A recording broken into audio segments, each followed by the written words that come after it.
The late afternoon sun shimmered off the hood of a sleek black Lexus parked outside a quiet, well-kept courthouse on the outskirts of Montgomery, Alabama.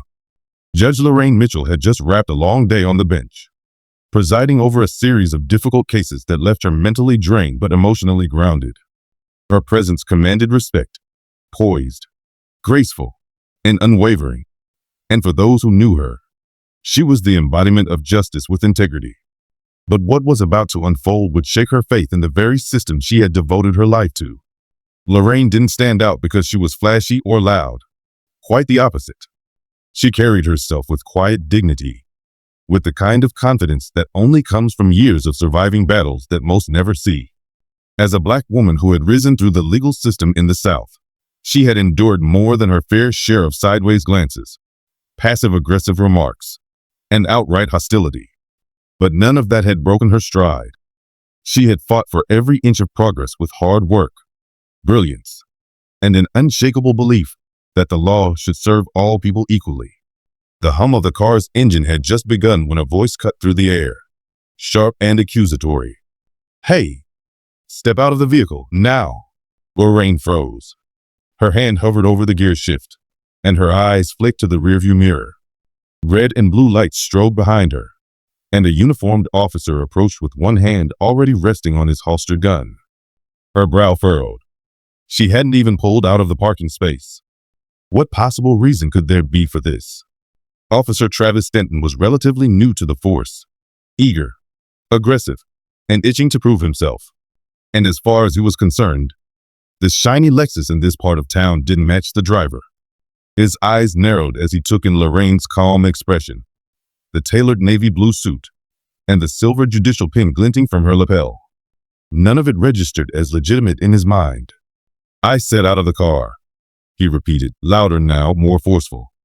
Lorraine exhaled slowly, her heart tightening in her chest. She'd lived long enough to know exactly what this was. It wasn't about a missing license plate or a routine traffic stop.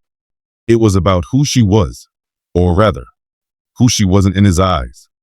She kept her hands visible and moved with deliberate slowness as she stepped out onto the curb, her heels clicking softly against the concrete. "Is there a problem, officer?" she asked, her tone composed but firm.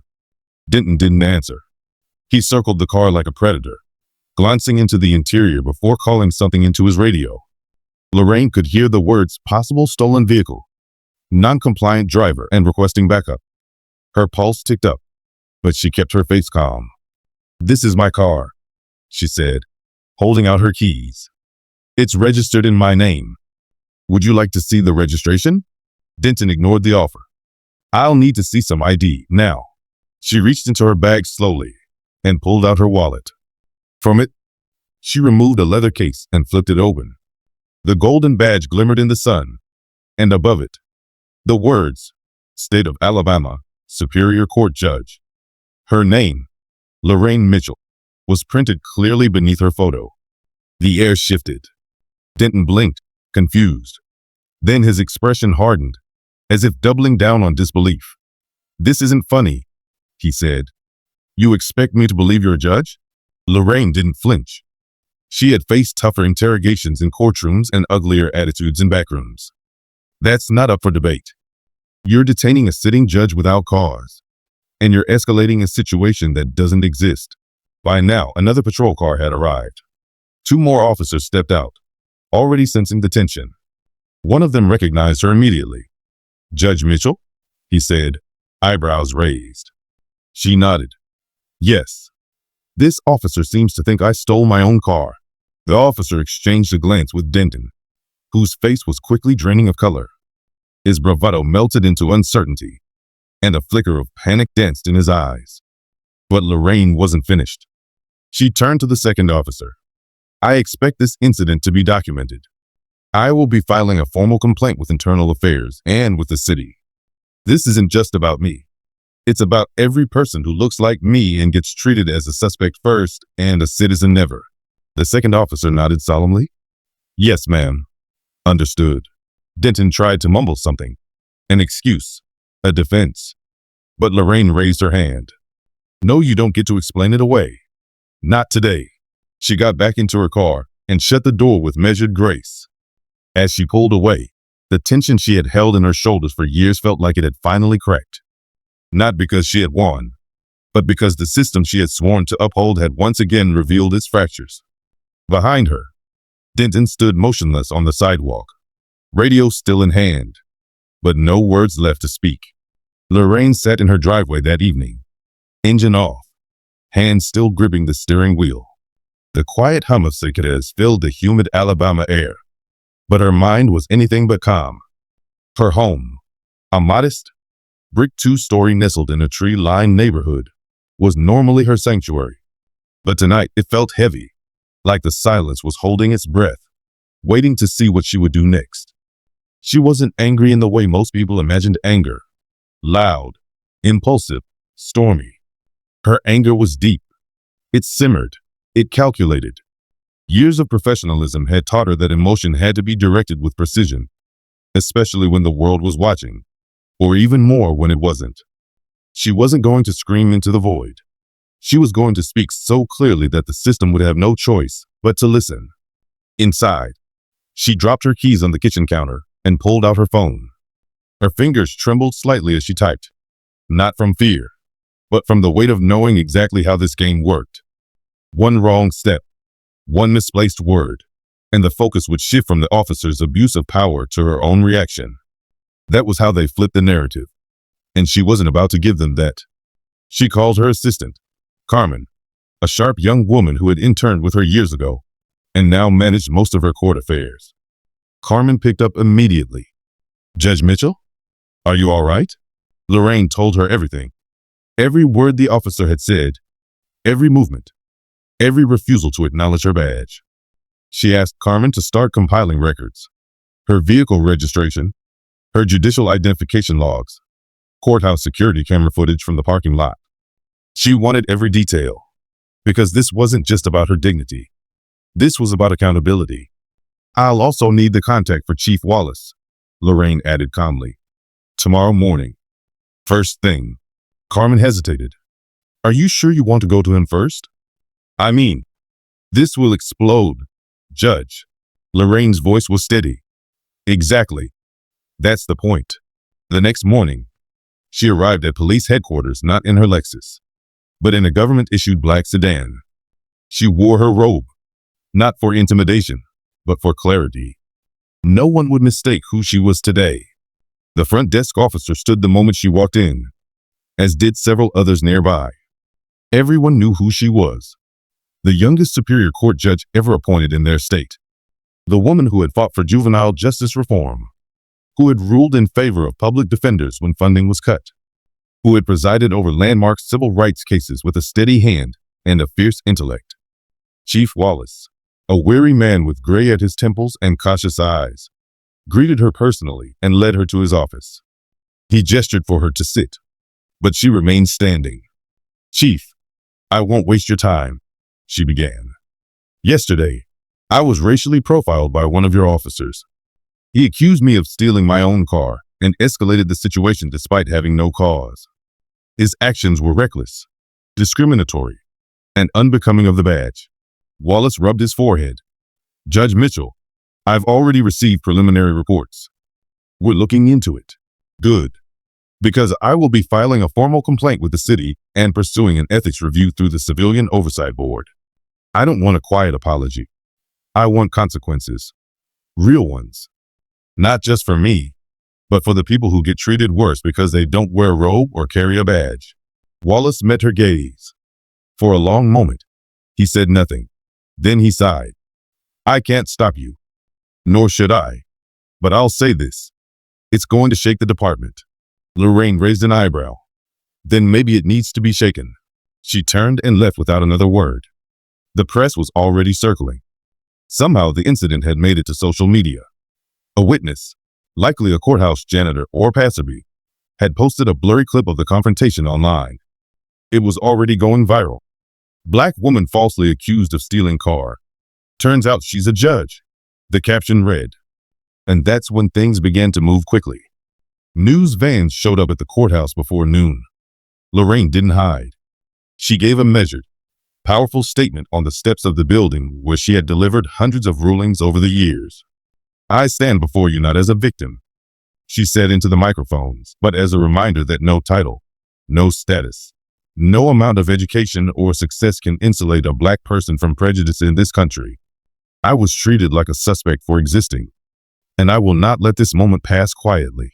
The city buzzed. Local anchors debated policy and race relations.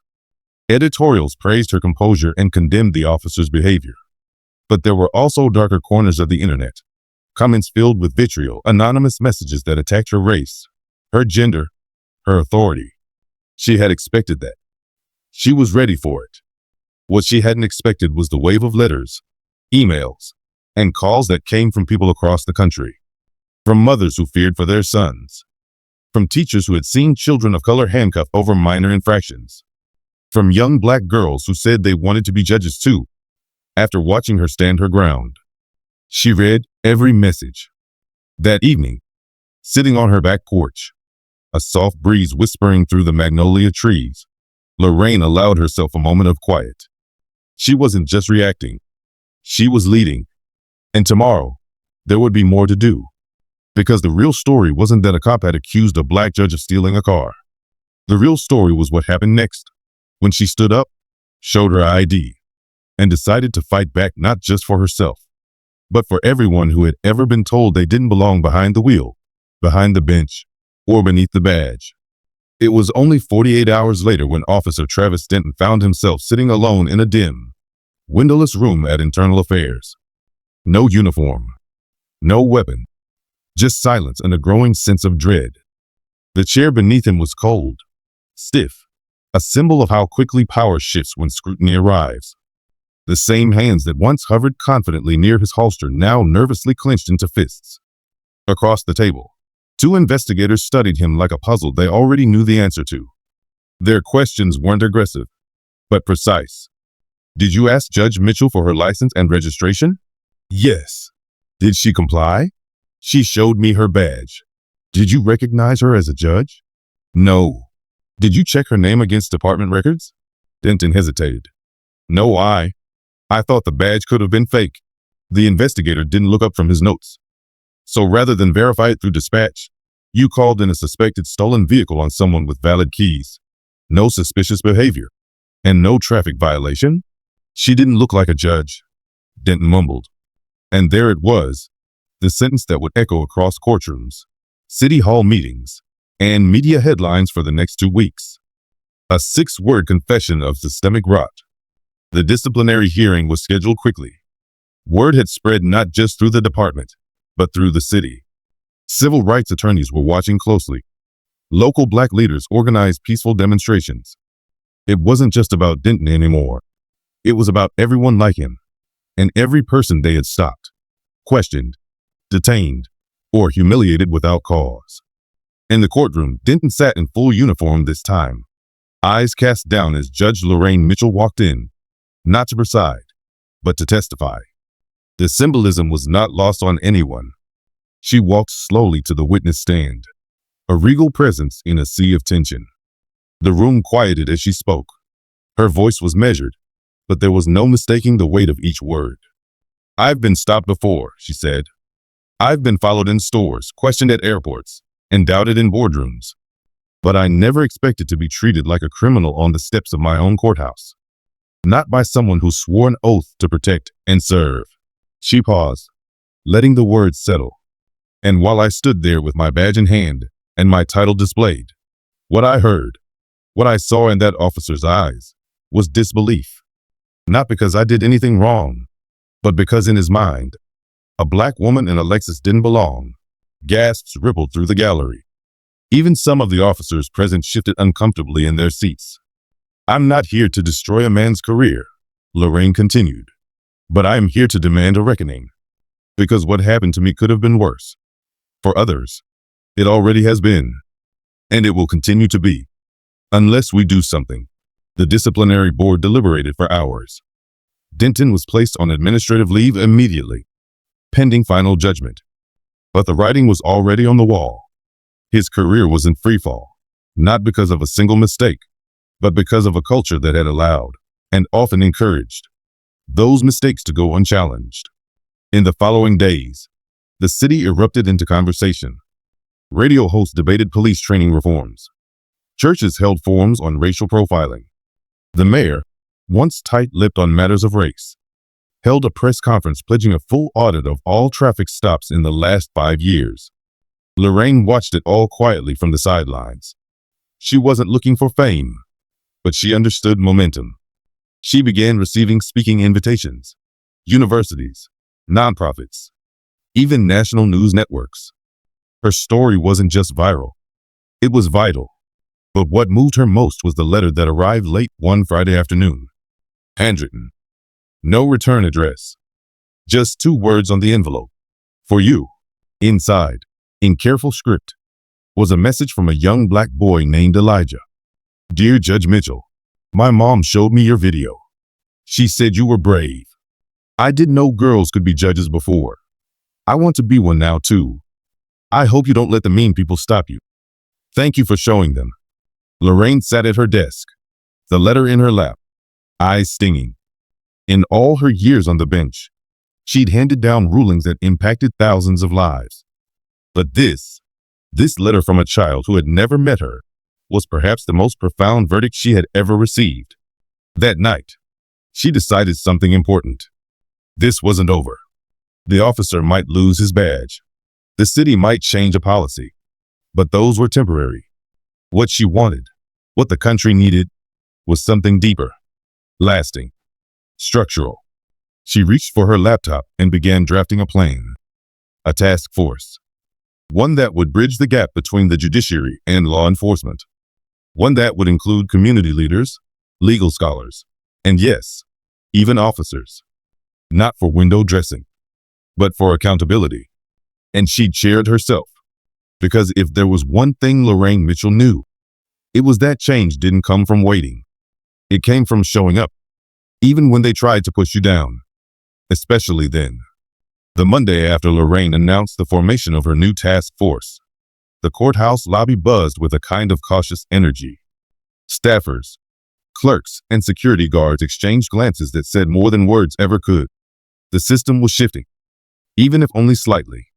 For some, it was a welcome change. For others, it felt like a threat. But no one could deny that Judge Lorraine Mitchell had become something larger than her title. She was a catalyst. The mayor, under immense public pressure, agreed to fund the task force and even committed to attending the first roundtable meeting. Lorraine insisted that every participant be chosen with care, not based on rank, but on impact. That meant neighborhood organizers, teachers, public defenders, survivors of profiling, and yes, a few officers who had clean records and open minds. The group met every Thursday evening in the courthouse's largest conference room. There were no uniforms, no robes, just people facing each other as equals. And for the first time, truths were spoken out loud in that building that had long remained buried beneath protocol and formality. A young man named Kian, barely 22, sat at the table one evening with visible hesitation. He wore a mechanic's jumpsuit, his fingers still stained with grease from the shop. When Lorraine nodded for him to speak, he swallowed hard and cleared his throat. I've been stopped 6 times this year, he said. Twice with my little sister in the car. Once, they made us get out in the rain, said my taillight was flickering. I checked it. It wasn't. A silence fell over the room. I'm tired of feeling like I don't belong in my own city. I fix cars. I go to church. I pay my taxes. But every time I see them lights flash behind me, I think, this it? Is this where I die? Lorraine didn't interrupt. She let the weight of his words settle in the room like dust on polished wood. Then she turned to the officer seated across from him. Sergeant Anna Rivera, a veteran of 18 years, known for her discipline and empathy. We don't get trained for this part, Anna said quietly. They teach us how to disarm, how to de-escalate a fight, how to approach a car with caution. But they don't teach us how it feels for someone to be pulled over just because their skin makes us nervous. We need new training, but we also need new hearts. And just like that, the conversation deepened. These weren't political talking points. They were lived experiences, vulnerable, raw, and unfiltered. Lorraine wrote everything down, every comment, every story, every plea. She was building more than a task force. She was building a record, a blueprint for reform that couldn't be ignored, something to put in front of legislators, something to hand to law enforcement officials, something that would make them see, truly see, what it meant to walk through life black in America. But not everyone wanted to see. The police union, feeling the heat, began whispering through back channels. They painted Lorraine as divisive, a threat to order. One headline read, "Judge goes too far. Personal grievance or political crusade?" She read the article twice, then calmly folded the paper and placed it in her drawer. She had been called worse. And the truth was, silence had never protected anyone. That weekend, she was invited to speak at a statewide judicial conference. Most years, it was a dry affair. Case law updates, procedural debates, polite lunches with colleagues. But this year, the keynote was different. The room was packed. Lorraine stood at the podium in a burgundy suit. No robe, no script. She looked out over the sea of black robes and gray hair, then began. "We sit on benches," she said, "high above the people we judge. We wear robes that conceal, not reveal.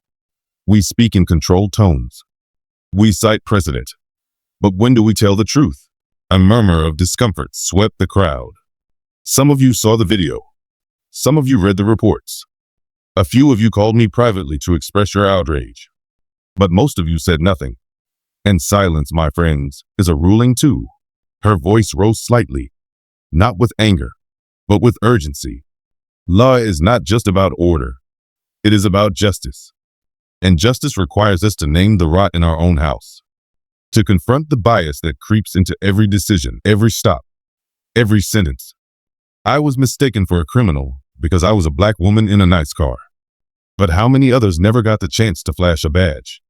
How many died with their innocence still in their pockets? By the time she stepped down, the room was silent. No polite applause, no murmurs, just faces, some ashamed, some inspired, but all changed. Afterward, one retired judge approached her quietly. "That was brave," he said, "but you know they're going to come for you now." Lorraine gave him a soft smile. Let them, because she wasn't done. By the following week, Lorraine Mitchell's name was trending nationwide. News anchors referred to her as the judge who challenged the badge. Some outlets framed her as a hero. Others cast her as a threat to law enforcement integrity. Conservative radio hosts accused her of weaponizing identity, while civil rights advocates hailed her as the voice of a generation finally refusing to whisper. But Lorraine didn't care about trending hashtags or televised debates. Her focus remained local, personal, because for every national headline, there was a child being taught to stay quiet when pulled over, a teenager being followed in a department store, a mother praying her son would come home safe because of the color of his skin. So, she pressed forward. The task force's weekly meetings continued, and the stories kept coming. A young teacher named Monique shared how her husband had been arrested for matching a description during a jog. No charges, no apology, just a scar that never fully faded. An elderly veteran named Harold, who had served in Vietnam, told how police stopped him for driving erratically when he'd simply swerved to avoid a pothole. When he explained, one officer laughed and said, "Old man, you lucky we didn't drag you out the car." The stories were endless. Different names, same patterns. But something else was happening too. People were organizing. Churches offered space for overflow meetings. Students volunteered to document testimonials. A retired judge donated funds for transportation so community members could attend sessions from underserved neighborhoods. Still, backlash brewed beneath the surface. Officer Travis Denton's disciplinary hearing was nearing conclusion. The evidence was clear, the misconduct undeniable. But the union had launched a campaign to protect him, arguing that his mistake wasn't malicious, and that retraining, not punishment, was the solution. Lorraine received anonymous messages, typed and unsigned, warning her to let it go. One message simply read, "You made your point. Now back down." She didn't. She also began receiving calls from defense attorneys requesting that cases involving Denton be re-examined. If he had profiled a judge, what had he done to those without any power? One such case involved a young man named Marcus Bell, 19, stopped by Denton 6 months earlier, arrested for resisting arrest during a routine ID check outside a convenience store. Marcus had no criminal record. Video showed Denton pushing him before the so-called resistance began. Lorraine had the case reopened. Within days, the charges were dropped. Marcus's mother showed up to the courthouse in tears. They were going to ruin his life, she told Lorraine, gripping her hand tightly. He got accepted into college. You saved him. Lorraine didn't see it as saving anyone. She saw it as correcting a system that had been broken far too long. The mayor, increasingly under scrutiny for slow responses, invited Lorraine to a private meeting. It was held at City Hall, late afternoon, behind closed doors. You're changing things, the mayor said as he sat across from her. But you're also making enemies. Powerful ones. Lorraine didn't blink. Justice doesn't come from keeping the powerful comfortable. The mayor leaned forward. There are council members talking about budget cuts for your initiatives. The union is pressuring the department to walk out if Denton is fired. I'm trying to keep this city together. Lorraine folded her hands calmly. Then build it on truth, not fear. He looked at her, and for a moment, his political veneer cracked. Why you? It wasn't a challenge. It was a genuine question. Why take this on? She didn't hesitate. Because I got to go home that day. I got to walk away. Others don't. And I'm tired of playing polite with injustice. When she left City Hall that evening, the sky had darkened and the air felt charged.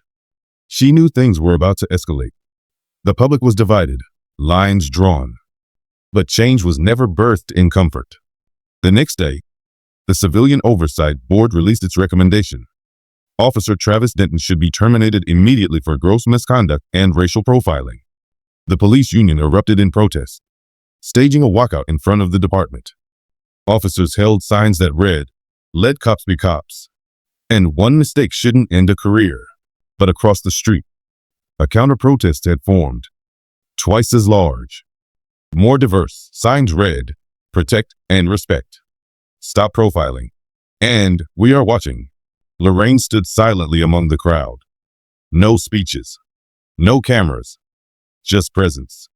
Beside her, Marcus Bell and his mother stood with hands clasped.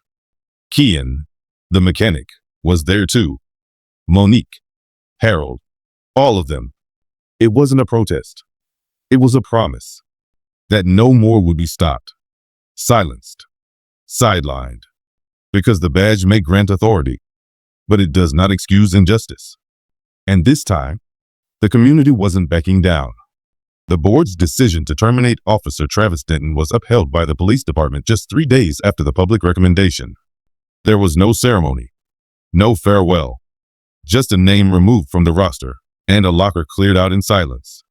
But the ripple effect was anything but quiet. The city pulsed with energy, some of it relief, some of it rage. For every citizen who felt hope rising in their chest, there was another whispering in resentment.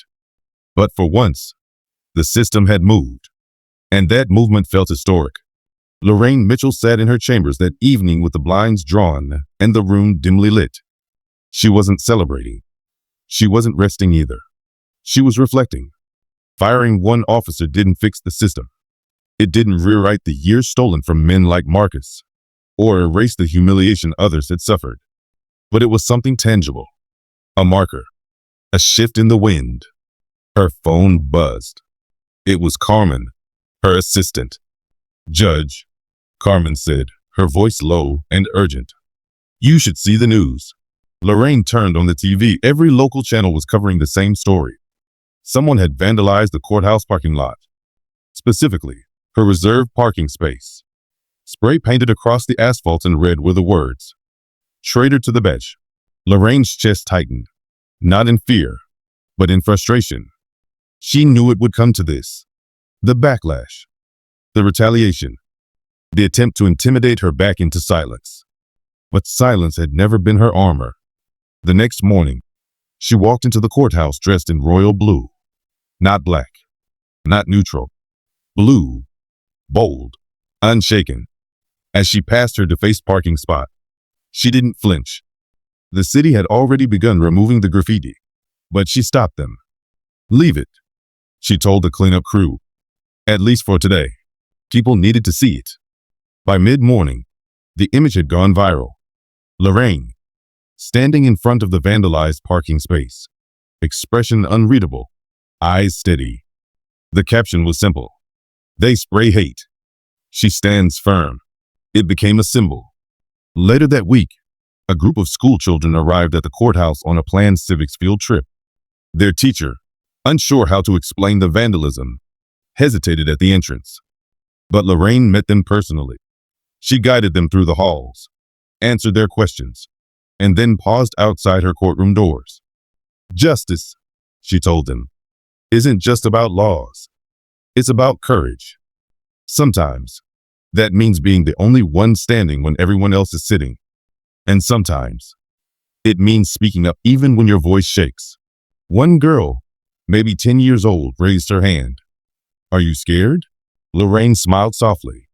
"Every day, but I show up anyway." That's how change happens. After they left, one of the courthouse clerks brought her a gift.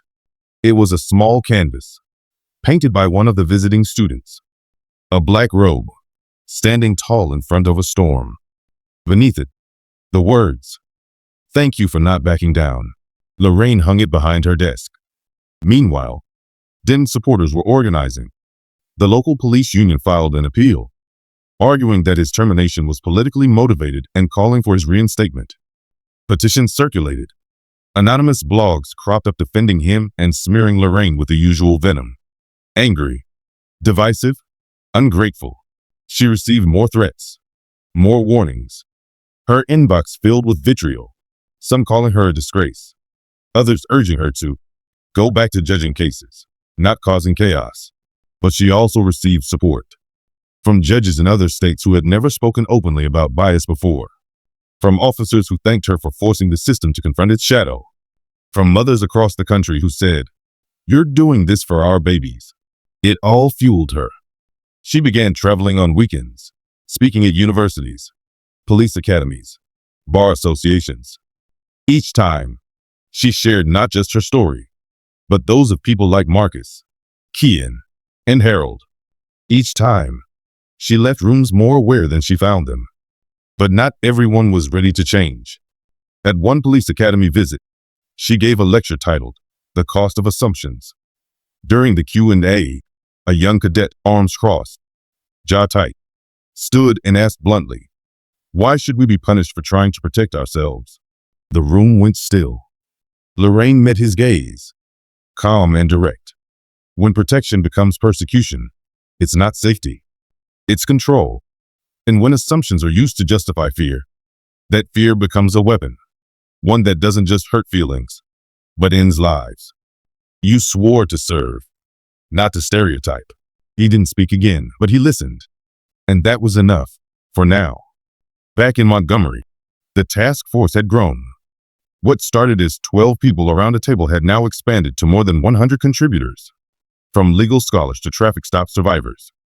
They had drafted a comprehensive reform proposal: racial bias training, civilian review boards with investigative authority, mandatory body cam footage reviews, and harsher penalties for misconduct. Lorraine brought the plan to the city council.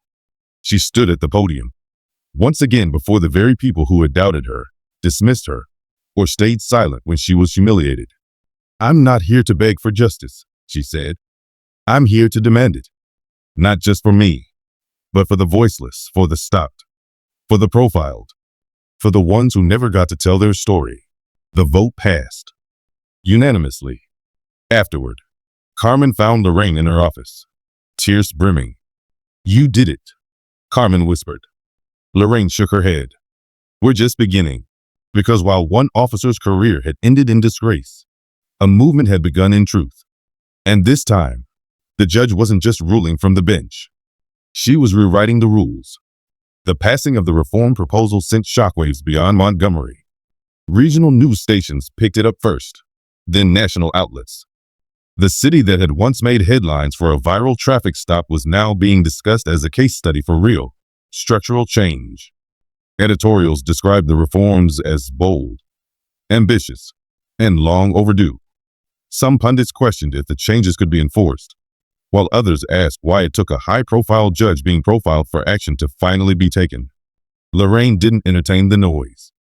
She knew the real work was just beginning. In private, she reviewed implementation strategies with city officials, pushing for transparency in every layer. She personally insisted that body cam footage audits be overseen by an independent panel, not police insiders. She wanted public reporting, quarterly updates, community feedback sessions. Accountability was not an event. It was a practice. The task force transformed into a permanent civilian commission. Weekly meetings became formal sessions. Kian, the young mechanic, now sat on the board as a community liaison. Monique, the school teacher, led the education subcommittee, developing school programs on legal rights and police encounters. Marcus Bell began mentoring teens on navigating the justice system, helping them understand not just how it worked, but how to demand better from it. One evening, Lorraine arrived at a commission meeting to find the room buzzing. Carmen greeted her with a grin. "You won't believe who's here." Lorraine walked in and froze for a moment. Sitting at the back, in plain clothes and a baseball cap, was Sergeant Anna Rivera, the officer who had once sat across from Kian, who had admitted the system lacked heart. Lorraine approached her slowly. "Anna, I've been watching," Anna said, "reading everything, seeing what you're building. I want to help. If you'll have me." Lorraine didn't hesitate. "We will."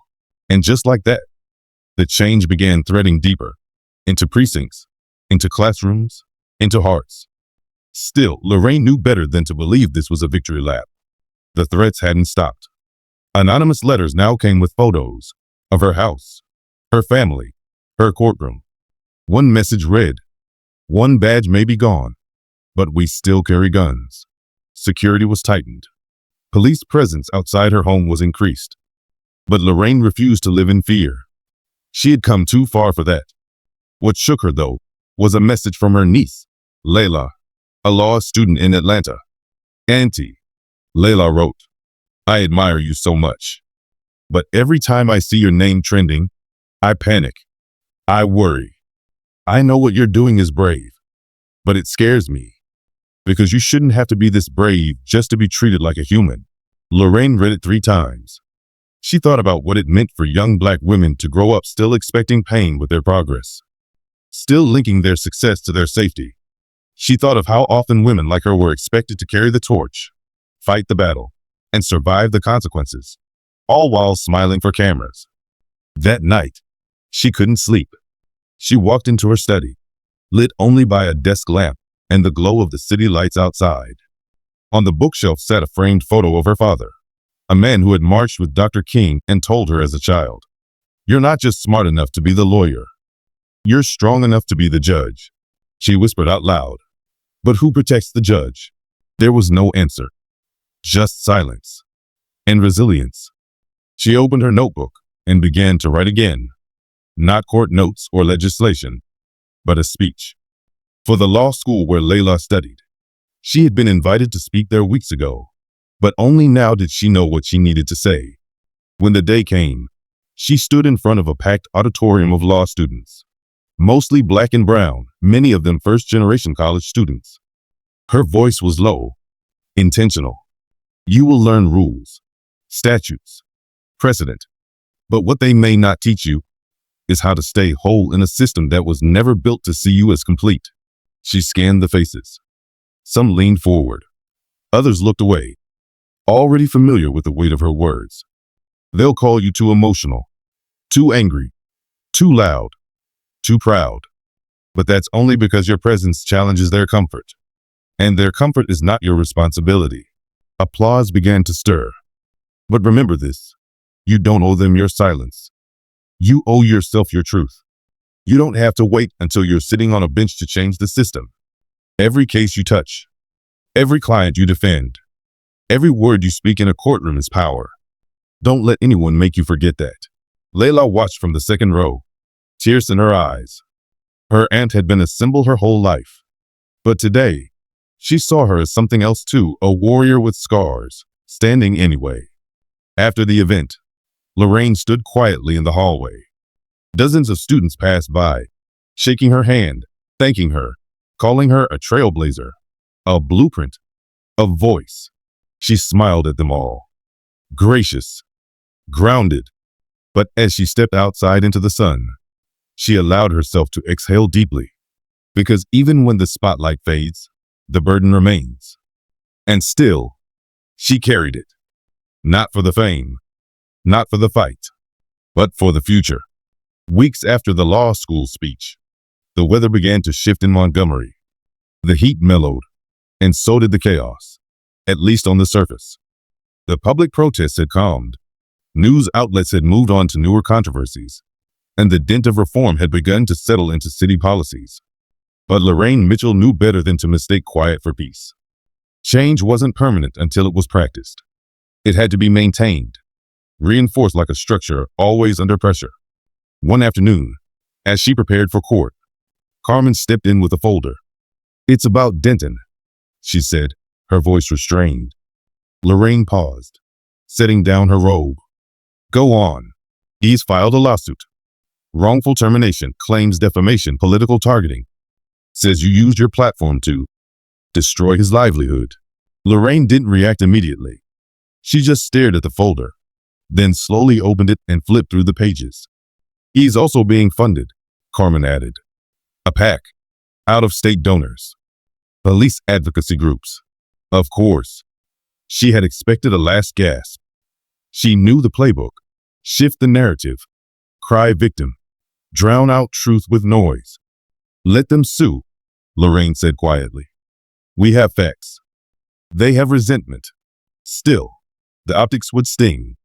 Courtroom drama, civil litigation, headlines. And at the center of it all, again her. Later that week, Lorraine met with the city attorney. She offered to testify in the case if it went to court, despite knowing the circus it would become. But she also made one thing clear: "I will not apologize for surviving." The city backed her. The commission backed her.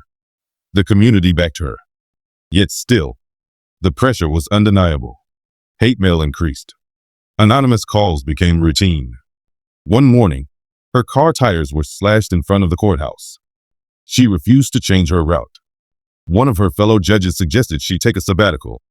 "Maybe let this blow over." Lorraine simply replied, "Justice doesn't take vacations." Amidst the legal backlash, she focused harder on her work. Her courtroom became sharper, more intentional.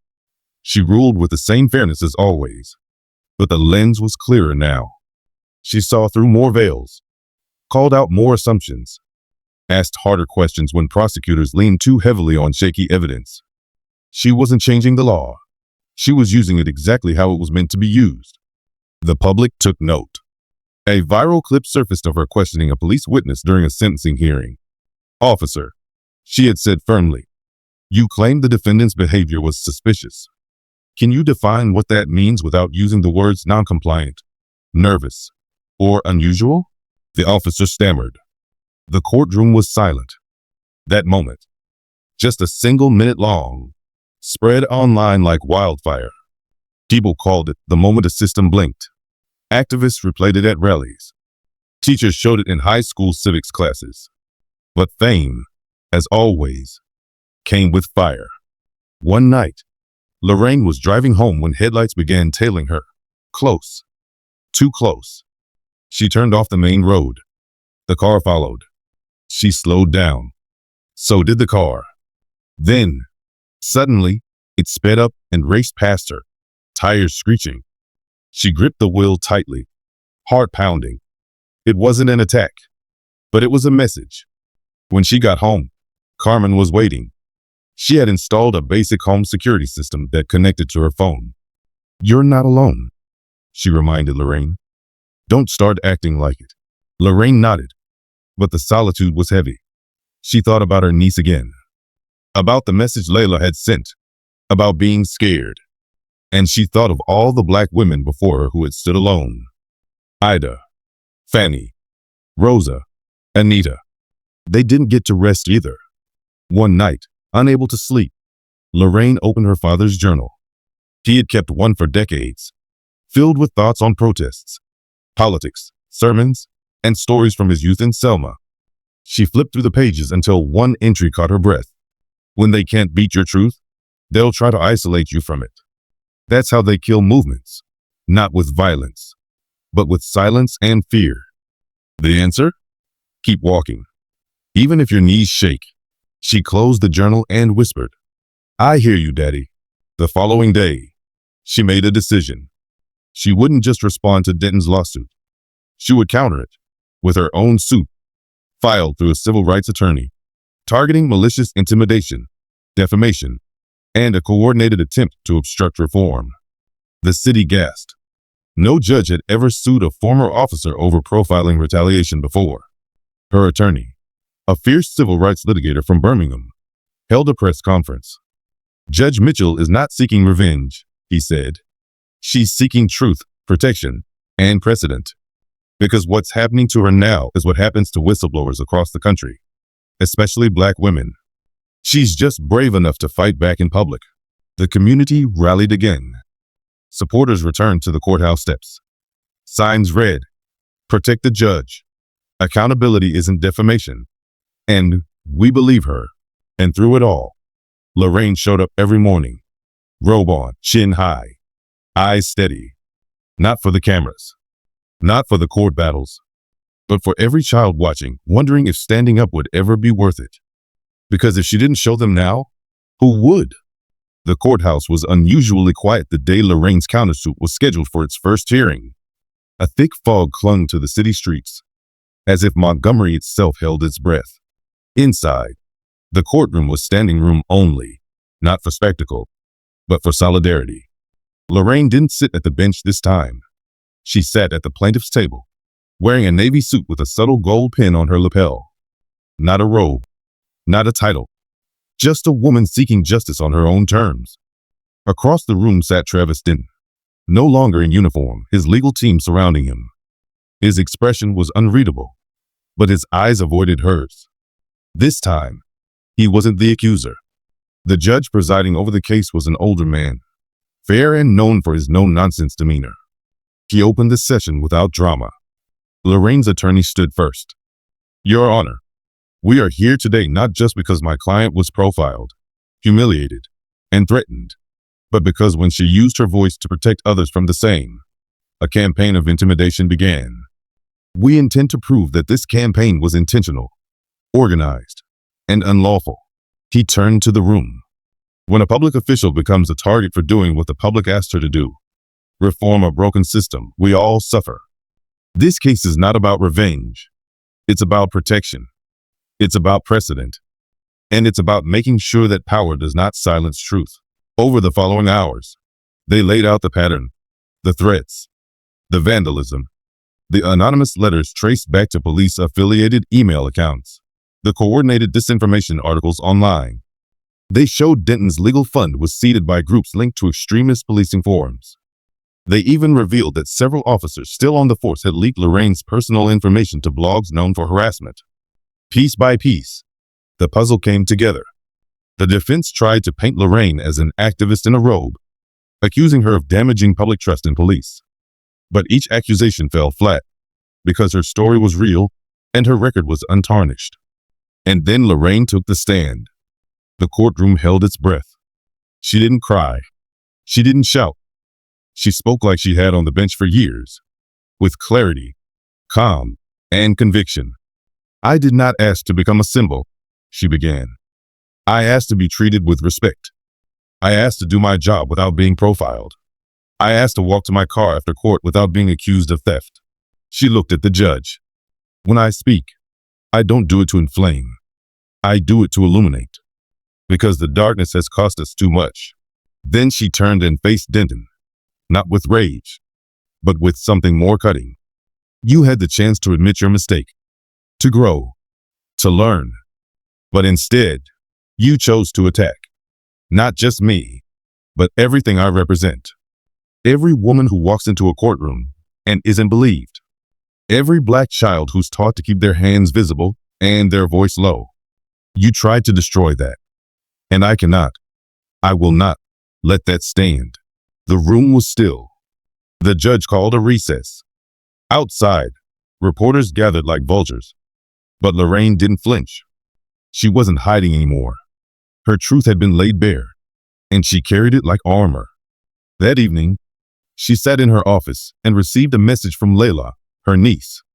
Auntie, it read, I watched everything today. You were brilliant. But more than that, you were free. And seeing you like that, it makes me believe I can be free too. Lorraine stared at the message for a long time. Then she closed her eyes and allowed herself one long, quiet breath. Not relief, not joy, but something deeper. Release. That weekend, the community held a candlelight vigil, not for someone lost, but for a woman who refused to be erased. Kian spoke about how he once feared every siren but now sat on a commission that shaped law. Monique shared how her students no longer just asked, what is justice? But also, how do I become it? Marcus Bell stood beside his mother and said, she saved me. Now I want to do the same for others. And then, at the edge of the gathering, a group of young girls approached Lorraine. Each held a small card, hand-drawn, glittered, carefully written in messy cursive. One read, Judge Mitchell, you're our superhero. Another, thank you for showing me I'm allowed to be loud. Another, one day, I'll wear the robe too. Lorraine knelt down and smiled at them. You don't need the robe to be powerful, she said. You already are. Behind her, the courthouse loomed. No longer just a building of laws, but now a symbol of resistance, of reckoning, of rebirth. The system hadn't been fixed. Not fully, but it had been confronted. And that was how all healing begins. Months later, the courtroom was quiet again. But this time, it wasn't for a trial. It was a ceremony. The wood-paneled walls of the courthouse had been decorated with portraits, not of famous historical figures, but of local heroes, community leaders, organizers, teachers, and one striking new addition, Judge Lorraine Mitchell. The painting showed her in full robe, standing on the courthouse steps, head high, eyes steady, the very moment she had faced her accuser and claimed her truth. It wasn't vanity, it was legacy. The lawsuit had concluded. The jury ruled in Lorraine's favor. It was a decisive win, a powerful legal recognition that speaking truth to power was not defamation, but a civic duty. Denton's appeal was denied. His legal team quietly withdrew. The court awarded damages, which Lorraine donated in full to a newly launched initiative, the Justice Rising Fund, supporting legal education and civil rights cases for underrepresented youth in Alabama. But Lorraine didn't slow down. She was invited to speak before Congress on racial profiling and judicial reform. She declined the first offer, not because she didn't care, but because she knew real change didn't come from podiums on Capitol Hill. It came from school gymnasiums, church basements, small-town courtrooms, and kitchen tables where families had long given up hope of being heard. Still, she accepted the second invitation on one condition, that she wouldn't be used as a symbol. I'm not your token, she told the congressional committee. I'm your mirror. Her testimony was watched by millions. I was mistaken for a criminal, she said, because someone believed a black woman couldn't own a nice car and hold a position of power. But this isn't just about me. It's about the countless people who never got to explain who they were before they were labeled, who never got to flash a badge, who never got to go home. She paused. If my title couldn't protect me, then what's protecting them? The room was silent. One congressman, a black man from Georgia, stood and applauded. Others followed. She didn't want applause. She wanted action. But she knew that sometimes a spark in the right room could start a fire somewhere else. Back in Montgomery, the city was changing in quiet but real ways. Officers were undergoing new community-based training developed by the very task force Lorraine had formed. Traffic stop policies had been rewritten with civilian oversight. Internal affairs now included a citizen advisory chair, and Kian, the mechanic-turned-reformer, sat in that seat. Monique had transitioned from teacher to school board member. running on a platform of restorative justice and legal literacy in schools. Marcus Bell had become a public speaker, advocating for police accountability and mentoring young black men across Alabama. And Lorraine? She was still on the bench, still ruling, still listening. But now, her courtroom wasn't just a place of law. It was a place of learning, a place where defendants and officers alike knew that their stories mattered, that assumptions wouldn't go unchecked. One morning, Lorraine entered her chambers and found a package on her desk. No name, no label, just a sealed envelope inside. She opened it and pulled out a photo. It was from years ago, the day she had been sworn in as a judge, standing beside her father, smiling, her hand raised. On the back was a handwritten note. "You changed the system without becoming like it. That's the real revolution." There was no signature, but she knew who it was from. Later that afternoon, Lorraine walked outside during her lunch break, something she rarely had time to do. She wandered into a nearby park and sat on a bench beneath an old oak tree. Children played nearby. A group of teenagers laughed loudly under the sun. And for a moment, she let herself feel peace. Not because everything was fixed, but because something had shifted. She thought about her father again, about his marches, his sermons, his stories. He once told her, "Every generation has a courtroom to stand in. Yours just happens to be real." And she had stood for herself, for her people, for the future. A voice interrupted her thoughts. Small, curious, honest. "Are you Judge Mitchell?" Lorraine turned. A girl, no more than 12, stood nearby with her school backpack slung awkwardly over one shoulder. She looked nervous, as if unsure if she was allowed to speak. "I am," Lorraine said gently. The girl smiled. "My teacher showed us your video. She said you stood up when they thought you'd sit down." Lorraine smiled. "And what did you think?" The girl shrugged. "I think, maybe I want to be like you. But also, maybe just be me and not be scared." Lorraine stood and knelt so they were eye to eye. "That's all I ever wanted," she said softly. "For you to know that being you is already enough. And that being brave doesn't mean you're not scared. It just means you show up anyway." The girl nodded. "Okay, I'll try." She ran off toward her friends, laughter following behind her. Lorraine sat back down and looked up through the tree branches. The light was breaking through now, warm, soft, golden. And for the first time in a long while, it felt like it was shining on something that might last. Not just a story, but a shift, a reckoning, a future. Because once upon a time, a cop accused a black judge of stealing her own car, and in that single, humiliating moment, tried to reduce her to a stereotype. But she didn't just show her ID. She showed her worth, her courage, her power. And by doing so, she didn't just end a career. She started a movement.